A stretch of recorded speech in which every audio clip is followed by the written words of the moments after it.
question, go ahead and unmute it and ask the question, and we'll go from there. So my name is Bruce Young. I'm with the Lamar's Rotary Club, and I took over the district grant subcommittee chair from Ina last July for a 3-year term. I've been in Rotary, I think, about 5 years now, and so I just was club president last year, written a couple grants for Lamar's, and so that decided this was a good way to get a little more involved at the district level and learn more about Rotary. So that's where I've been. So then with that, we'll just get going. This is actually the front page. So we're going to start off with some basic principles here. Really, there's 2 key principles to the grant. One is stewardship. And one of the reasons for doing the training and getting everyone qualified is to make sure that they understand what the stewardship requirements are. So for a club to qualify for a grant, at least one club member has to be trained in that current year. The club has to accept the regulations via the Memorandum of Understanding, and that'll be something we're going to talk about, I think, at PETS training with the incoming presidents, because the president's the one that have to sign that, and basically says, okay, as a club, this is what we're committing to, things like having separate bank account for grant funds, things like that. You have to have a current IRS Form 990 filed. Every club is supposed to do that every year, and make sure that someone in your club is doing that. Club secretary, the treasurer, whoever's handling that for your club, make sure that's done. And then you got to have oversight in place on the grant projects. So be current on your reporting, and make sure that. So if you're not current on reporting, you're not eligible for another grant. So it's preferred that the club representative attends the grant seminar, and the same person attends the grant seminar and oversees the grant specialist in training. But it's required that someone from the club attend the training. If you're here for the training for your club, but you're not going to be the one that's actually managing the grant funds and overseeing the grant, you need to make sure that person understands these requirements. This presentation is going to be available, I believe is available now on the district webpage, or if you want a copy, go ahead and send me an email, I'll send you a copy. Also, I'm recording this session, just to let everyone know. I'll be editing out the roll call at the beginning, recording it, and I'm going to see if we can get it up on our YouTube channel, the district channel. So time will tell if we're able to be successful at that or not, but I'm going to give it a try. But so if just watching that won't qualify someone as being trained, but certainly if you've got someone that's not here at training that's going to be managing grant funds or just wants to know more, that'd be a good way for them to get the gist of it. The other thing is you need to have a succession plan in place for your grant records. That is pretty important because not everyone stays in Rotary forever, and if the person that was managing the grant had all the records in place, leaves the club, and for some reason we get audited, we come back to you in a few years, a couple, because you're supposed to have the files for 5 years. You need to know where they are. There has to be Rotarian oversight on all any project, even if you got another partner, to avoid waste, and you have to obey all laws in the U.S.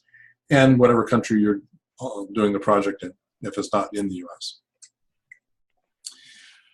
Financially, you got a separate bank account for grant funds. They can't be an investment account. No CDs, bonds, stocks. Has to be, ideally, it's a non-interest-bearing account, but if it's interest-bearing, the interest must be spent on the project or returned to the Rotary Foundation. There's a place on the form to deal with that. Fund distribution has to be transparent and fully accountable. Every check that goes out, 2 Rotarians need to sign.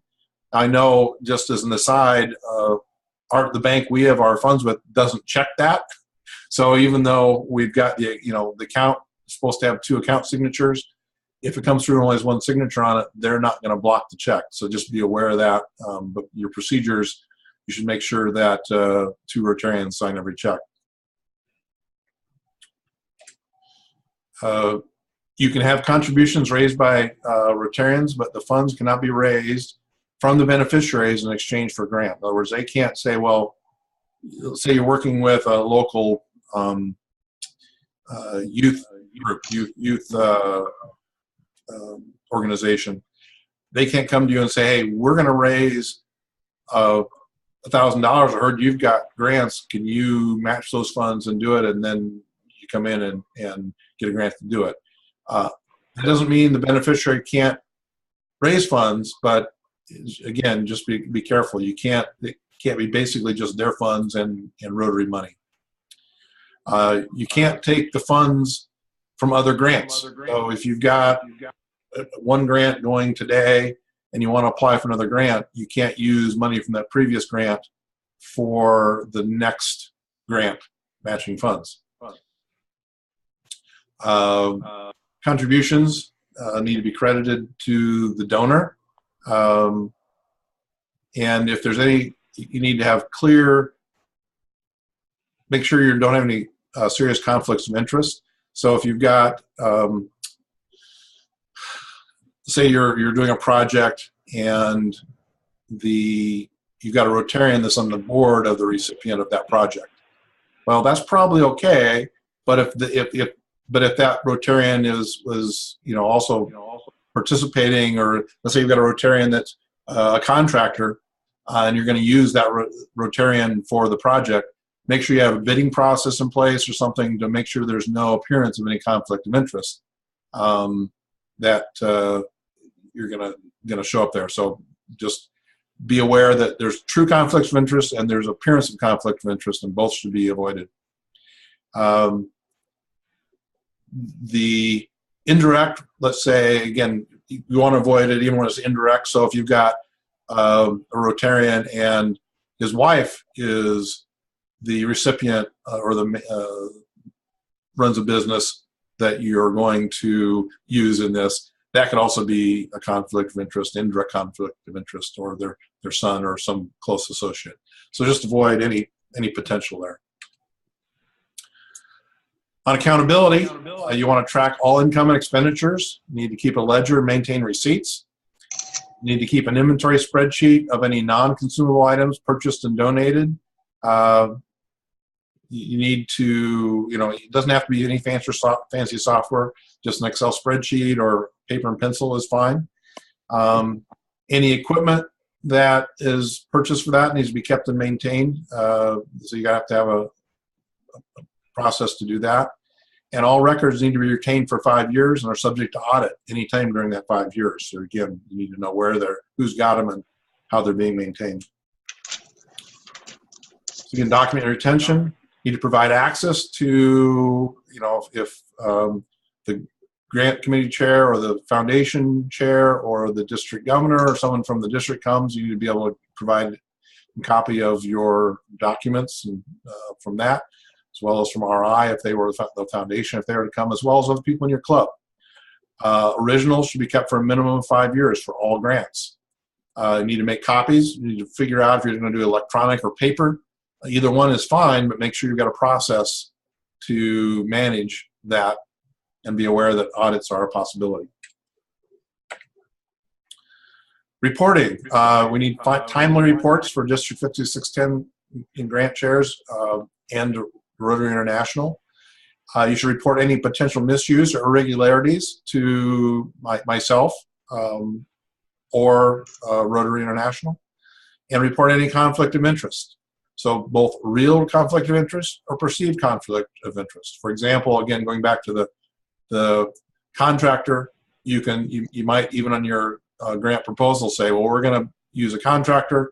We do have one member of the club that's expressed interest, but we're going to have a competitive bidding process to make sure that it's awarded properly or something like that. Just address any conflict of interest and report it.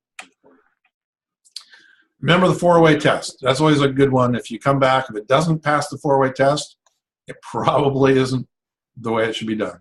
So a lot of it's kind of common sense. Any questions on the stewardship at this point?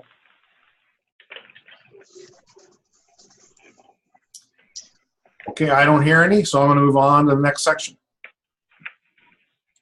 Sustainability. So the basic principle of sustainability is we want to have a lasting impact for our grant money that's spent. We don't want it just to be something that's we do it and it's gone, right? So that gives us optimal use of local resources. We want to pay attention to preservation of natural resources, and want to have the effect on the maximum number of beneficiaries. So some project management principles. If you're going to plan the project as you're going to get going, it's good to get a grant committee together at your club level and assign roles for specific tasks. I know some of you are from smaller clubs, some of you are from larger clubs, but still, if you can get a group of people involved, you're going to be much more likely to have a successful project. You want to assess community needs. Where can you actually have an impact on the community by spending this money? I mean, one of the purposes of doing these grants out there is to really get visibility for Rotary, and if we really address community needs, that's a good way to do that and really help people where they need it. Once you've addressed the need, you need to develop an implementation plan. And one thing to remember is a plan isn't really a plan until it's written down.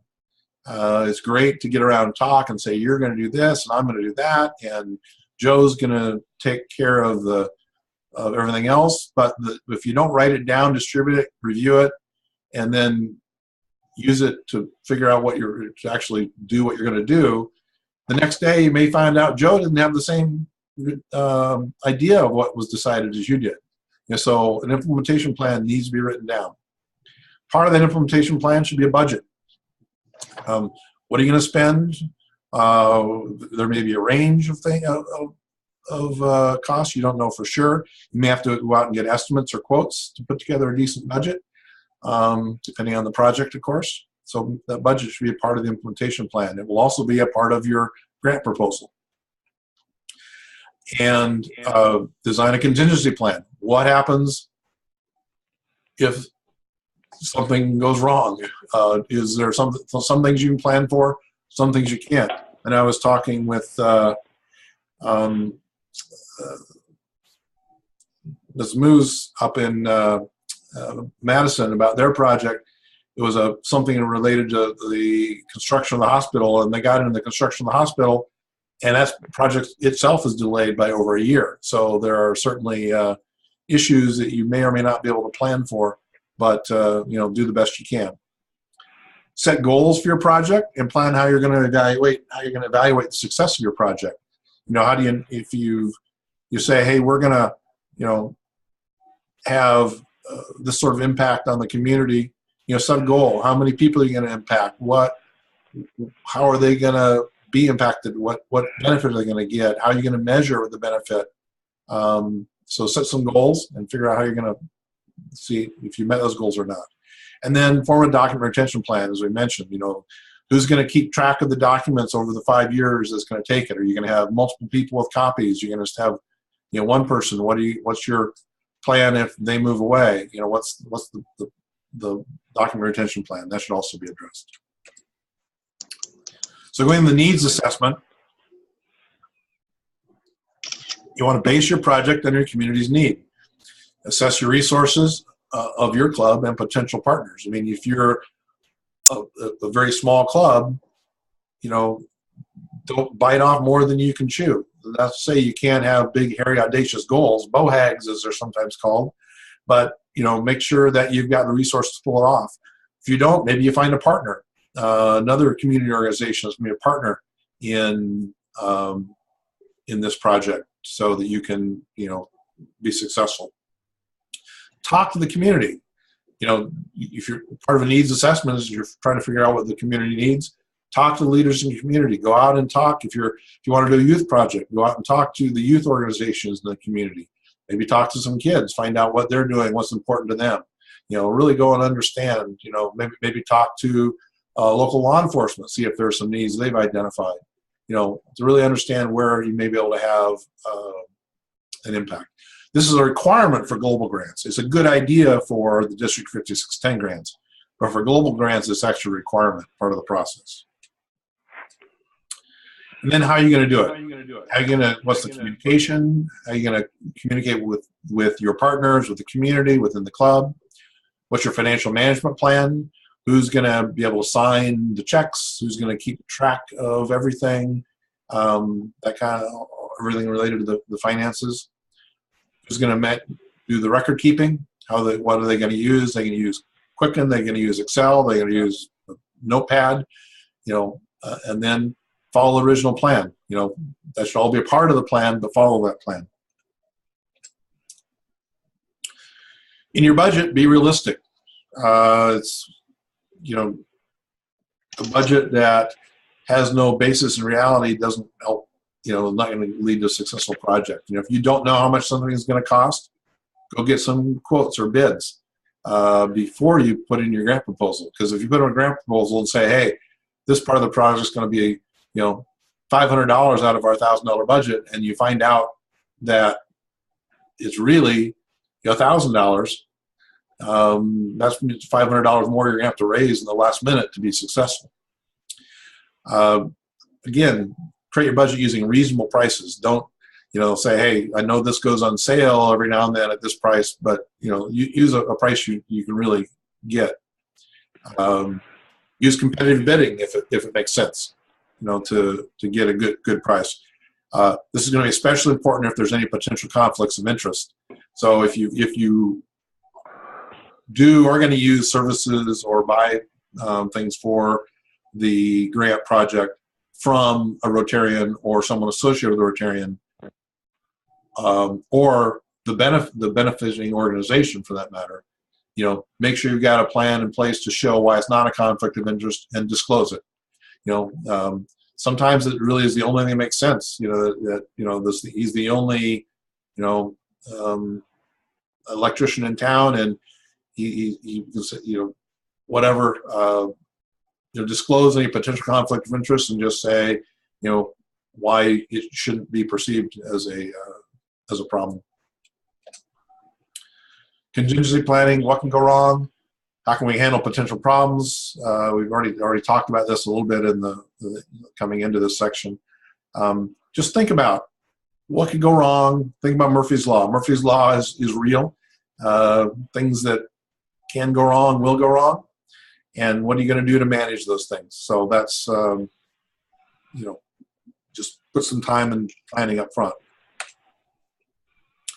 And setting goals. SMART goals, you may have heard this before: specific, measurable, attainable, realistic, timely.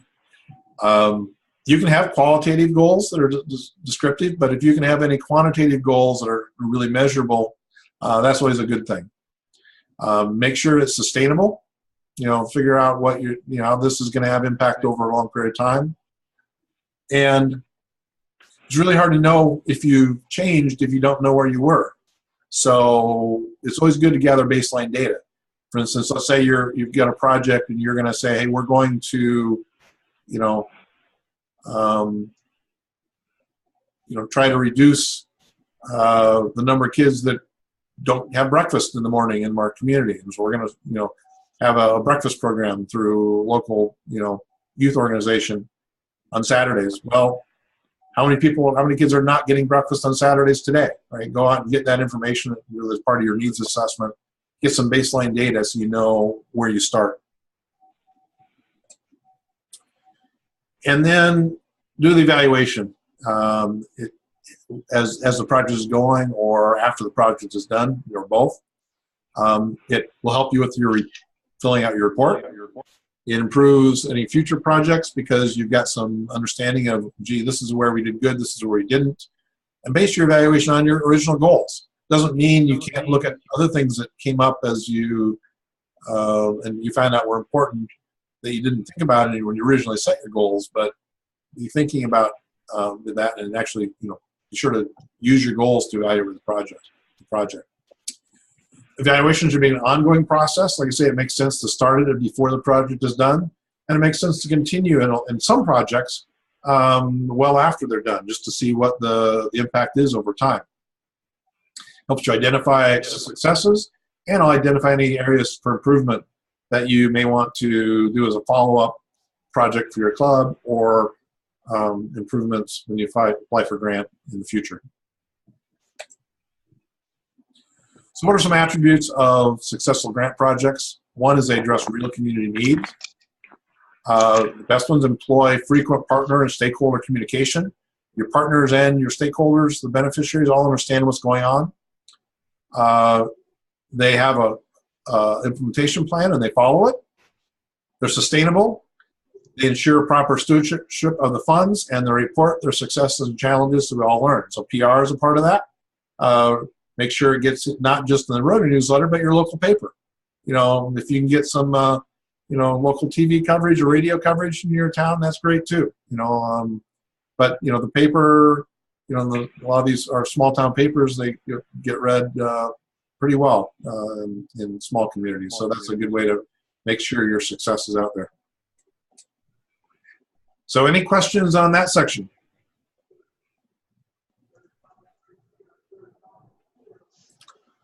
Okay, in that case, I'll move on to different types of grants. Bruce, I'm sorry. Yes. This is Ashok. I'm trying to unmute the phone and get back to you. Just one question. You mentioned about partnership. So to qualify for a Rotary grant, it has to be home-brewn in our club, or suppose the other way around. Say a local boys club has a project and they don't have enough funds. They're looking for a partner. Can we go and join as a partner and still, it's their project, but now we are partners in that. So that's qualifiers. That's a little bit of a judgment call. At the end of the day, it needs to be it needs to be the Rotary Club that's running the project, that kind of makes it happen and runs it and has oversight on that project. That doesn't mean you can't have partners, and sometimes it's a little bit of a judgment call, right? Because you've got a partner, they came up with the idea, they came to you, you're working together to get it done. But at the end of the day, it should be a Rotary project, right? That's kind of what it boils down to. Doesn't mean it has to be Rotary alone, but it needs to be a Rotary project. And so kind of some litmus tests I think we'd probably use in the committee is, clearly you need to be in charge of the funds. You can't just say, well, yeah, we're going to deposit the funds into the account, and then someone from your partner will be able to disperse them. No, that doesn't fly, right? So good question, but it's I think the way to look at it is it needs to be a Rotary project. Doesn't mean you had to think of it on your own. It doesn't mean you have to do it all on your own, but your Rotary Club needs to be in charge. Thanks, Bruce. Okay. Thank you. Good question. Okay, so I'm going to move on to types of grants. So this is a little bit of how the funding works for the foundation. So all the contributions that get made by the clubs and members of the clubs in this district go to the Rotary Foundation. Everything that's contributed to the share fund, the annual fund, gets counted and contributed to this district, and then it gets invested for 3 years. The interest from that investment, plus I believe the current number is 5% of that, are used to fund the administration of the foundation. At the end of that 3 years, 50% of that money that was donated from our district goes to the World Fund, minus the 5%, and 50% comes back to the district each year. Of that, half we can use to fund global grants. There can be any global grant from any other that's out there. There are places you can go online. You can see what all the global grants are. Things like wheelchairs in Romania maybe can be a global grant. I know there's some talk of setting up a global grant on the reservations. We're looking at that. So those are the type of thing global grants are. We'll talk more about those in the future. It also includes scholarships and VTT, Vocational Training Task Force, or whatever that stands for. And then we, at the district leadership team decides how they want to distribute that money to global grants. The other half of the money returned to the district, or 25% of the amount that was donated 3 years ago by our district, comes back to the district, and we use those to fund District 5610 grants and CAP grants. So those are the ones that clubs that we normally think of as the club-based grants. A little bit complicated, but bottom line is, for every $4 that you or your club contributes to the share fund of the Rotary Foundation, 3 years later, $1 comes back to the district to use for global grants, and $1 comes back to use for our district grants and CAP grants, and $2 goes into the World Fund to fund global grants at the global level. Let's talk a little bit about global grants. Quick overview. A district or club can serve as an international partner. The host partner is a district or club in the country of the project. So there has to be one club that's the international partner and one that's the host, and they have to be in different countries. The project minimum budget for global grants, $30,000. It must address one of the areas of focus. So that's not too hard if you look at how broad the areas of focus are, and if you're a little bit creative, but it has to address one of the areas of focus. Things like clean water, sanitation, maternal health, those 6 things. Grant proposal submitted online to the Rotary Foundation, and the application submitted once it's accepted by the foundation. If you're talking about it, you need to talk to the district foundation committee members early and often. And I know there's some discussion around starting now among, I think, Ina and Dave Lorenzen are really kind of looking that closely as the president or the DG-elect and whatever the next one in the line down is called, I never remember. There is a zone level regional foundation coordinator that also would be helpful to talk to on that.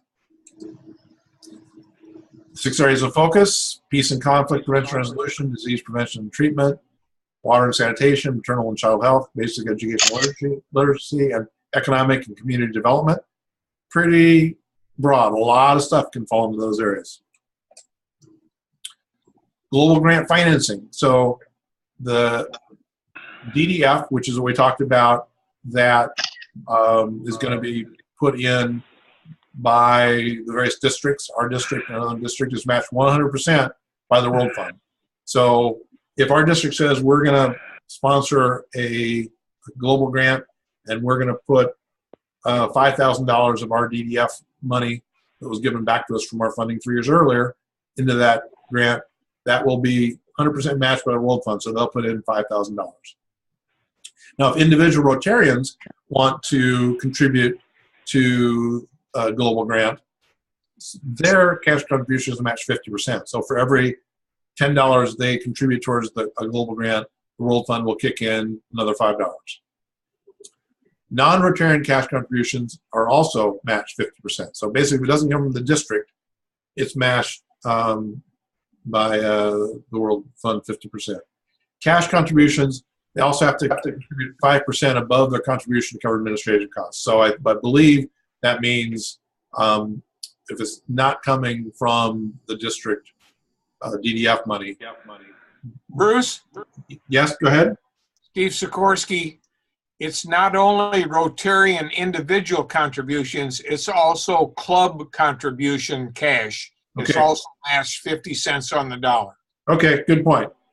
Now, one thing, can you clarify, Steve? Is non-Rotarian contributions also have the 5% administrative costs added as well?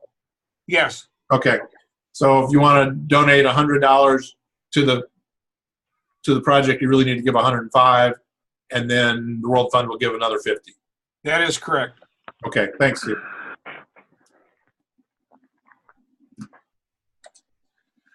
So Global Grants Transparency, any Rotarian can look at any grant. You can sign into My Rotary and navigate to the Grant Center and do grant search, and there's a lot of different grants up there. If you're a club president, you're probably getting some emails today talking about various global grants and asking you to contribute. I know district governors get a lot of emails on those. You can search by areas of focus, grant number, grant title. So it's kind of interesting. I've done that. It's kind of fun to look at all the different grants that are out there. Okay, that's global grants. Any questions on global grants? Okay, we'll move on. District 5610 grants are next. So District 5610 grant is a budget of less than $30,000. It's typically a short-term project. The rules of the global grants apply, so it has to meet one of the 6 areas of focus, but you don't have to have an international partner. You can, but you don't have to. I know our club, a couple years ago, we got an international partner. We worked with a Rotaract club in Haiti, and so that was fun. So the clubs need to contribute 50% or more of the total budget. It has to be a new project for your club, so it can't just be a continuation of the next. Now, but it can be related. So, for instance, let's say you're working on a Rotary Park, and you've got, one project one year is you're going to put in the bike trail, and then another project next year could be we're going to do landscaping. Those, even though they're related, those are 2 different projects. What you can't do is say, oh, we're going to continue the project and, just keep going and do the same thing over and over and get a grant. It has to be a club-driven project. Again, kind of going back to a Strick's question, the club needs to be in charge. Doesn't mean you can't have partners. Doesn't mean it can't have someone else's ideas, but at the end of the day, it needs to be charged. And it's kind of a judgment call sometimes. We had one proposal last year. I won't name names, but it came and I actually went back to them and said, hey, who's in charge of this? Because when I read their grant, it was a great project, but it really didn't look to me like they were in charge. And then they explained to me, no, it was really people in their club that had the idea, pushed it through, got it going, and we're heading things up. And it was still, visible to the community it was going to be a Rotary Club, but it was really a close tie-in with some other community organizations. So it is a judgment call. The club can buy equipment for another organization, but you can't donate grant money to another organization. You can't just say, okay, we're going to have a grant, we're going to give it to the Boys and Girls Club so they can use it as they see fit. That doesn't meet the requirements. CAP grants are very closely related. Similar, the differences are that it doesn't have to meet an area of focus and has a maximum of $1,000. So it's sometimes kind of hard to come up with a project that doesn't meet an area of focus. But if you have one, you'll probably give preference to those that are more centered on our areas of focus. But it's not a requirement for the CAP grant. Examples of CAP grants, there's a lot of different CAP grants over the years that they can be fairly small. I've seen some that from years ago that were just a couple $100, but the maximum is $1,000 of the grant. That doesn't mean the project has to have a $2,000 maximum budget, but so let's say you've got a $5,000 budget and you're going to raise $4,000. You could use a CAP grant to get the other $1,000. Just the maximum you can get is $1,000 or equal or the same amount you raised for the project yourself. So the high-level policies are matching grants, 50% match up, equal match 50% of the total budget, up to $15,000 for 5610 grant, up to $1,000 for the CAP grant. Applications are due by July 31st. So for next year Rotary year, the 2018-19 Rotary year, grants for that year are due July 31st of this year, July 31st, 2018. Global grants is a continuous rollout. When you've got a project ready to go, you submit it and it gets approved, and it just starts when it does. 5610 and CAP project grants need to be completed within 24 months. So if you submit a grant proposal and have it in my hands by July 31st for the 18-19 Rotary year, you actually have until June 30th of 2020 to complete that grant. But at the end of that 24 months, if your project isn't done, you're going to have to refund any money you haven't spent as a part of that project. Now, I think there's, if it comes to that, we can investigate if there's some exceptions or things we can do, but that's the high-level rule. You know, things happen like, you know, major delays, weather, or whatever. We'll see. But plan on the project should be completed in 24 months. Travel can be a part of these CAP grants, but it probably shouldn't be the main thing. And preference will be given to clubs that donate to the Rotary Foundation. So if your club is not giving to the Rotary Foundation, doesn't mean you won't get a grant, but it's going to be a something that may be considered if we've got more grant proposals than we have money. Okay, any questions on District 5610 and CAP grants in general?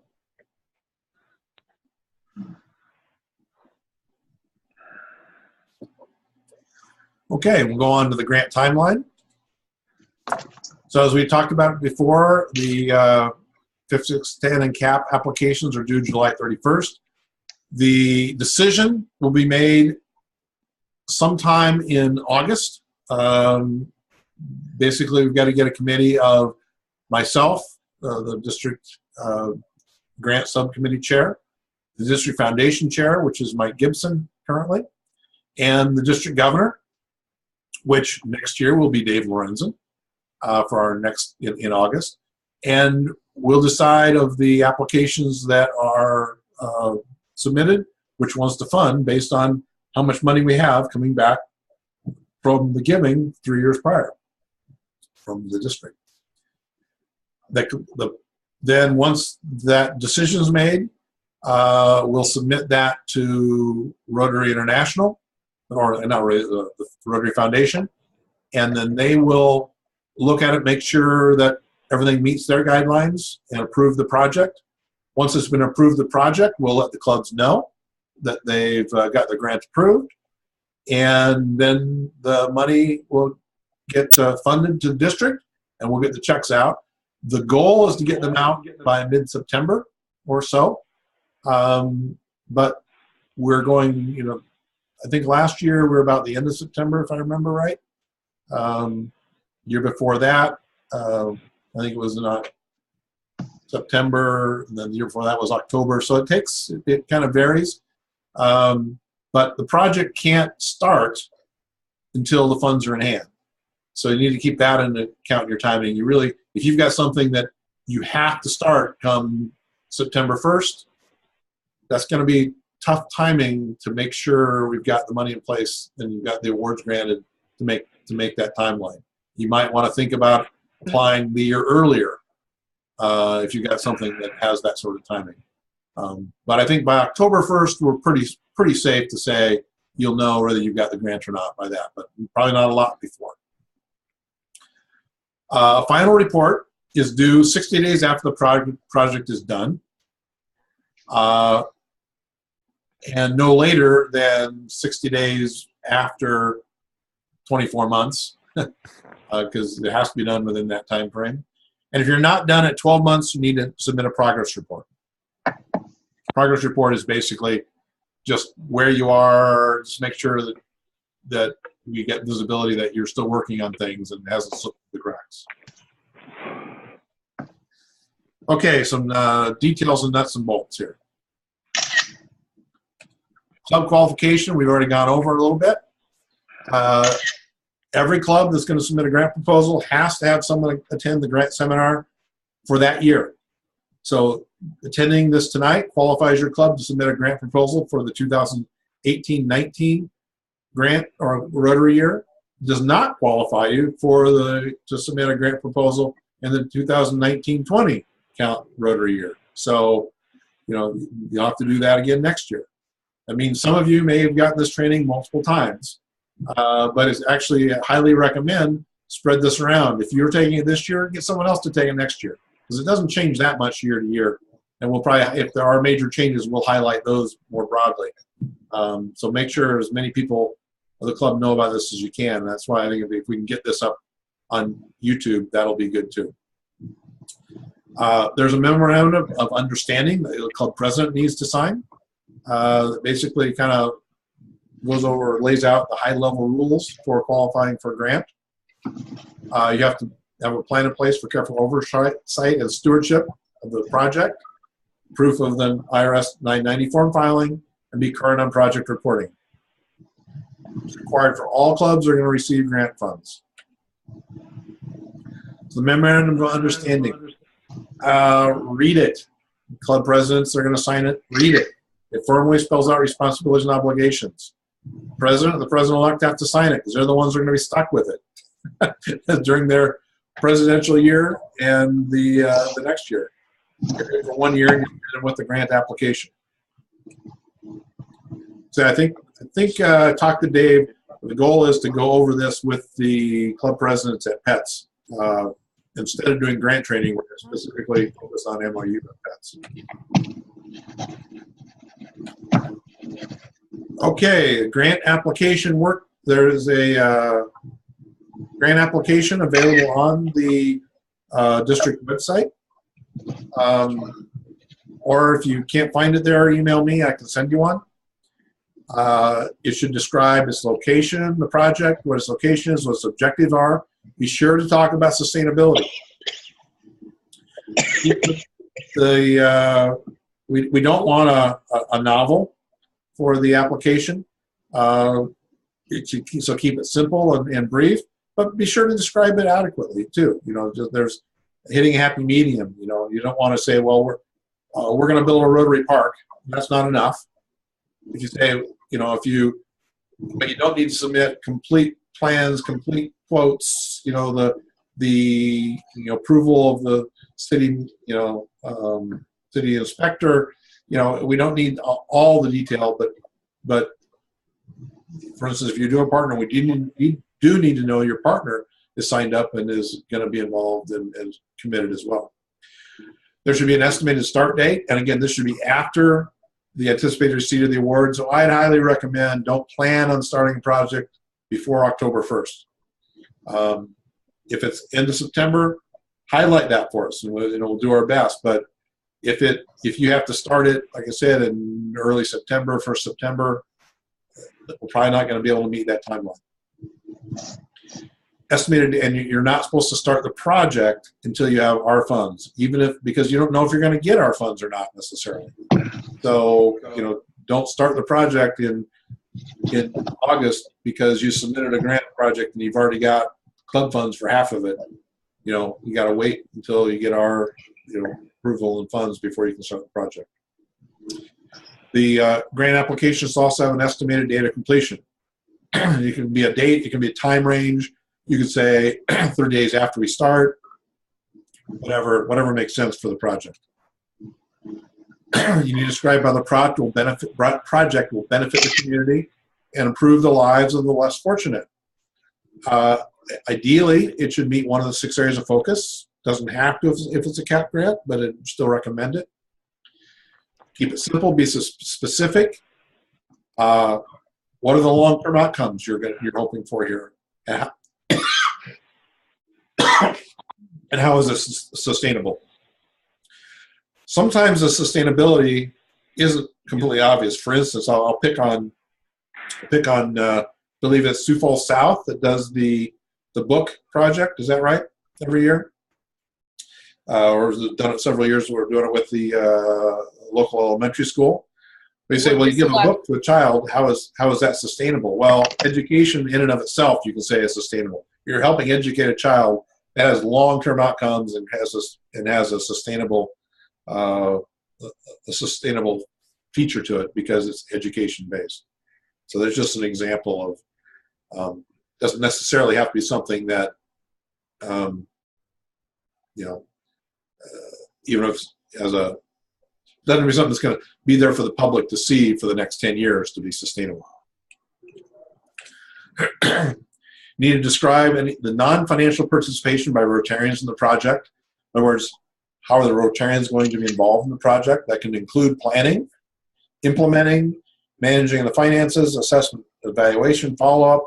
Is how are the Rotarians going to be involved? And then who are the project contacts? We have 2 Rotarians that are listed. They're going to provide oversight and management of the project funds. The first contact needs to be the author of the grant application. And ideally, we'd really like it if at least one of the signatories has attended grant training. Again, the requirement is someone from the club. So let's say you're a club president and you're here tonight, and you're going to have someone that in your club that's really excited about a project, and they're going to write up the grant. They need to sign it. If you're not really going to be involved with the project, someone should sign it that's going to be involved instead of you. But make sure that the people that are going to sign it know all the content of this training, even if they didn't attend it themselves. How will the general public know it's a Rotary-sponsored project? You need to provide details, talk about media publicity, report to the district newsletter. You're going to display the Rotary logo. Be specific. Signage is important, but any payment must come from the club portion, not the grant portion for project funding. So if you're going to do something that's promoting the project, you need to make sure that doesn't come from the Rotary Foundation funding. Use of the Rotary logo requires identification of the club or district. So use the logo guidelines that you can find on the Rotary International website. And Linda can give you a good update on what that's required if you want to go there. Cooperating organizations. Many grants have a cooperating organization you're working with. If your project has a cooperating organization, make sure you include their name and attach a letter that describes how they're going to how they're going to participate. That they want to, that you're not something that they don't know about yet, but if you're planning on them being a partner, then you say, hey, we're going to partner and this is what we're going to do. Again, the project must be planned and implemented by your club, not the cooperating organization.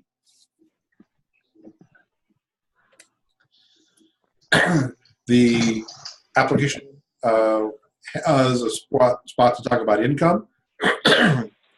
List the grant request. The grant request is a part of the income, but also list where the funds are going to come from. You don't have to go in gory detail, but if you're going to have, say, your club's going to say, we're going to put in $1,000 from our club operating fund, and we're going to have a bake sale to raise another $500, and our partner is that we're working with in this project is going to put in another $500, then that would qualify for up to $2,000 in matching funds.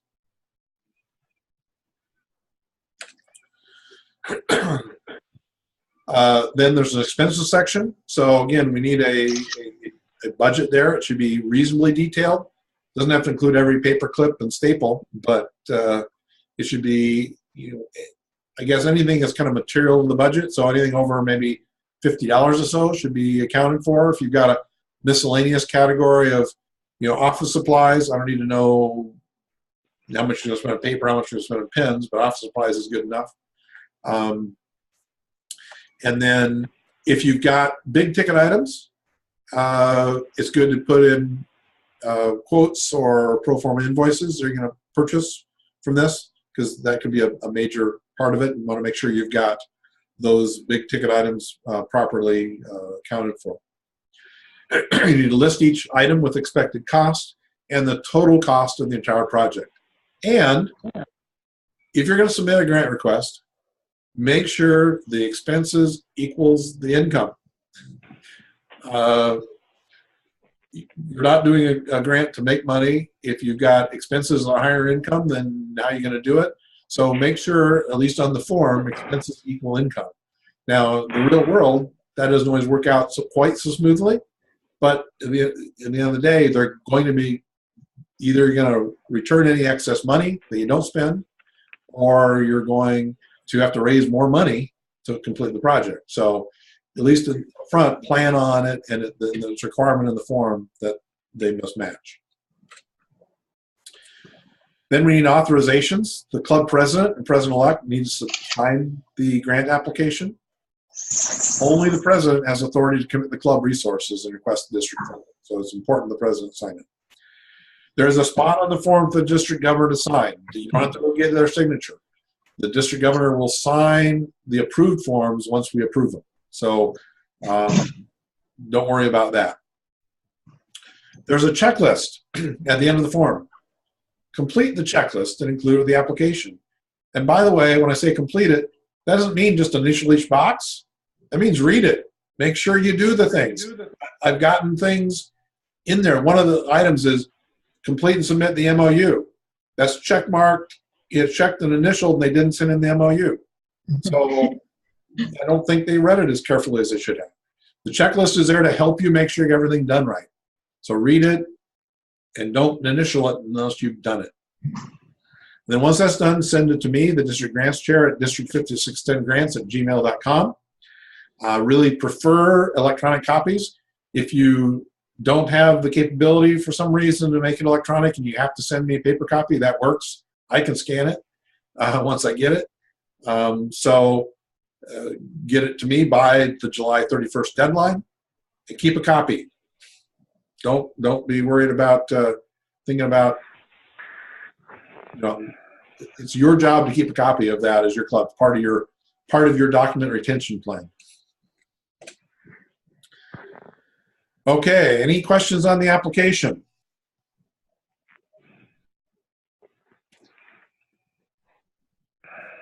Okay, so we'll go on to reporting next.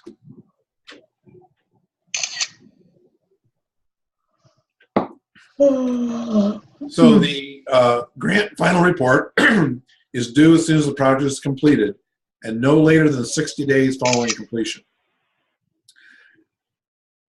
Now, the reality is I'm probably not going to come beating on your door for it until we get close to that 24-month time period.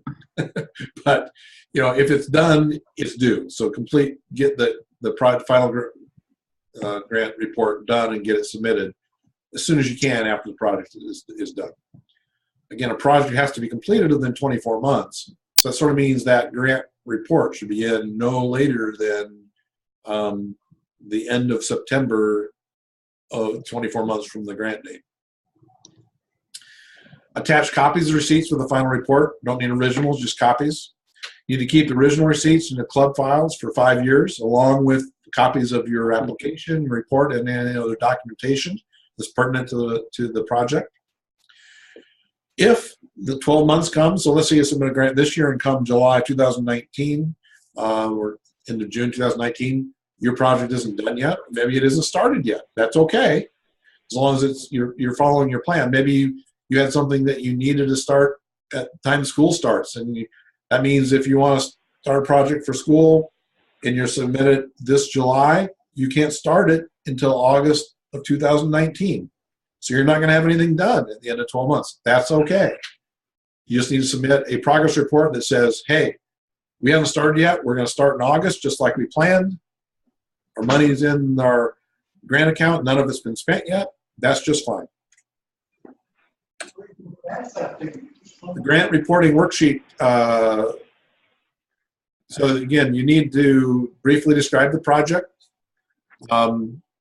This may be similar to what you had in your application, or maybe it may be different.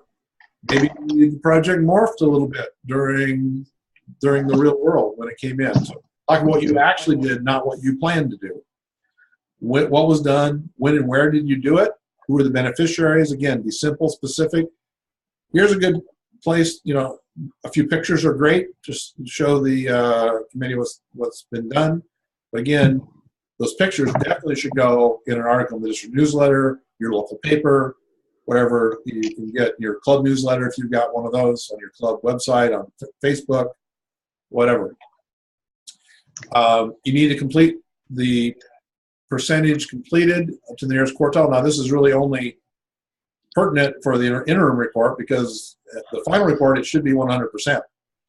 The interim report is, you know, just rough estimates fine. And check the appropriate area of focus. There's a place for that. There's a question that says, how many Rotarians participated in the project? You can't put in a lot. You can't put in all of us. You know, give a number. We're not going to come check to make sure it was accurate to the individual, right? If you put in 10 and it was really 12, I don't care. You know, just put in a real number there. And then gives examples of what they did. You give at least 2 examples. Be specific. You can include planning, implementation, managing, whatever they did. Just gives us a couple examples. Again, nothing. I don't want a complete history of everything everybody did for the last 12 months, but just a couple of quick examples. Then how many non-Rotarians benefit from this project? Again, it has to be an actual number. And this can be an estimate. We did a project a couple of years ago, the swim chlorine producing units. We built 100 of those. Well, how many people did that benefit? Well, it's kind of hard to tell until they're distributed and out there. So we did an estimate and said, well, we did 100 units. Each unit can be used for up to, you know, 100 people. So it could benefit 10,000 people. I don't remember the exact numbers, but those are, you know, kind of what we went through that process. And then what is the expected long-term community impacts of the project? So again, be specific, address sustainability. How is it sustainable? And what did you measure? How are the impacts measurable? If you had a cooperating organization, tell us what its roles was. Again, Rotarians must plan and implement the project. The cooperating organization should be supporting and assisting. And the beneficiary organizations are not cooperating organizations. So if you're doing it for the Boys Club, they're not a cooperating organization. They're the benefiting organization.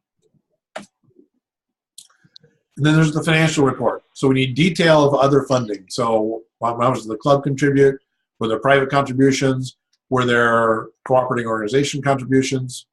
And then details on the expenditure. And again, the total income equals the total expenditures in the final report. That's a must, because if there's more income than expenditures, you need to send a check for the difference.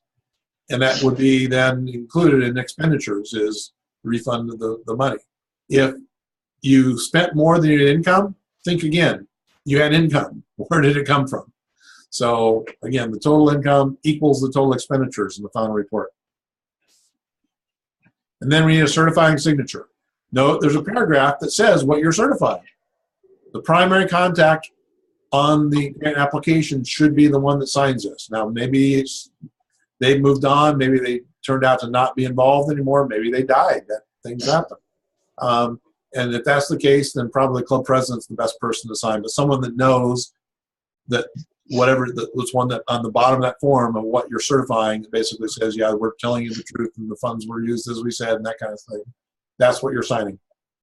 And again, we need to submit copies of the receipts for the final report only. We don't want any receipts with a preliminary report. And that's the end. There's a memorandum of understanding and the grant applications and report are available on the website along with this PowerPoint presentation. And actually, the one change is I would prefer you use, instead of my personal email address here, use my district5610grant@gmail.com email.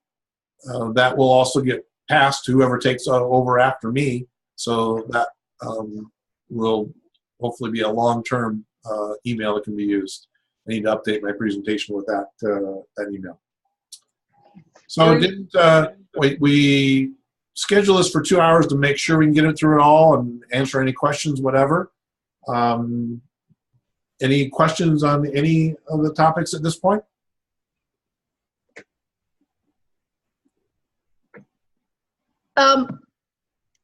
I did have a question. Okay. When you're doing the reporting, you said things sometimes morph. Yeah. If we report that, because we had that happen in a grant a couple of years ago, it was a small grant, but do we report what the original grant said and then say this part changed? Do we make an explanation of that, or? I guess that kind of depends on how big the change was.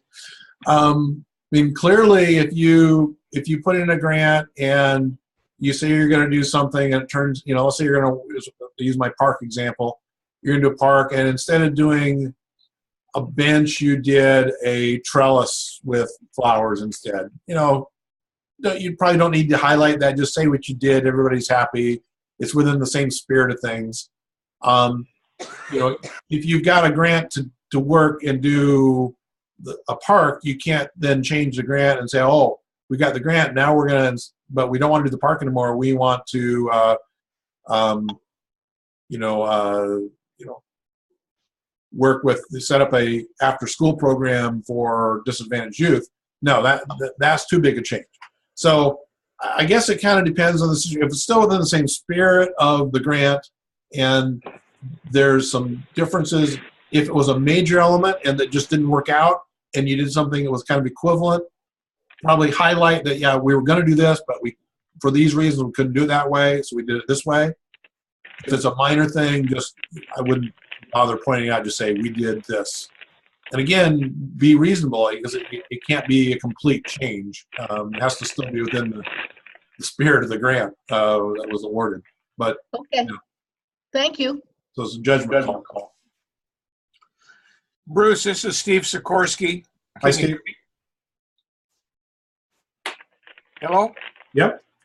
Okay, I need everybody on the call to know that we have 2 global grant applications going right now. Many of you know that we've been partnering with the Rotary Club in Romania in Barlad to do wheelchairs in the hospital at Barlad, Romania, with that Rotary Club. So we have a global grant application submitted right now, and any club that has funds that would like to participate in that, we would welcome that. And also, we are working on a global grant to do wheelchairs in the Ukraine with a new Rotary Club, and that will probably kick off in April. So if anybody on the call that has, especially like Pierre and Rapid City Rushmore, that have funds that they like to dedicate to the global grants for those outreaches in Romania, we would welcome that. So if you can contact me, Steve Sikorsky, I'm your district treasurer, and we would welcome participation from any club that wants to participate in that. We're going back to Romania on October the 6th through the 16th. And if you want to go on that distribution in Barlad, we would welcome you to come with us. Thank you. Okay. Steve, are both those global grants approved at this point? The global grant for the one in Barlad has been approved, and then we resubmitted it because we got, we changed it, and then we resubmitted it because we had to have buy-in from the hospital in Barlad in order to fulfill the sustainability. So we're going to have some health fairs over there, and they've dedicated a room for us in their hospital in order to do wheelchair repairs and all that kind of stuff. But that grant has been approved by the district governor, although we've kind of started over to resubmit it. So, but that money has already been allocated. And Okay. the one for Ukraine is brand new. So we're partnering with Rotary Club in Campbell River in British Columbia. And we're also going to partner with a Rotary Club in Ukraine for that global grant. Okay. Great. Well, one more housekeeping thing. Did anyone join the call that did not give me their name and club at the beginning of the call? Because if I didn't get you, then Bruce, Tom Cadis here. I just had a follow-up to Okay. Steve. When you're going out with the grant to Romania, will the group also be going next door to Ukraine to facilitate the development of that? Tom, thank you for asking. The rules at Rotary International is you cannot apply for a global grant that goes over any country borders. So we tried last year to I understand that. I was just asking, though, when your Romanian team goes out, after you've done your field visit, is there any plan for maybe one or two of you to pop up to Ukraine, assuming that's further down the track in its development? Yes, sir. That is in the pipeline, but that won't. Great. That application will not start till probably mid-April. Fantastic. Thank you, Tom. Okay. Any other questions?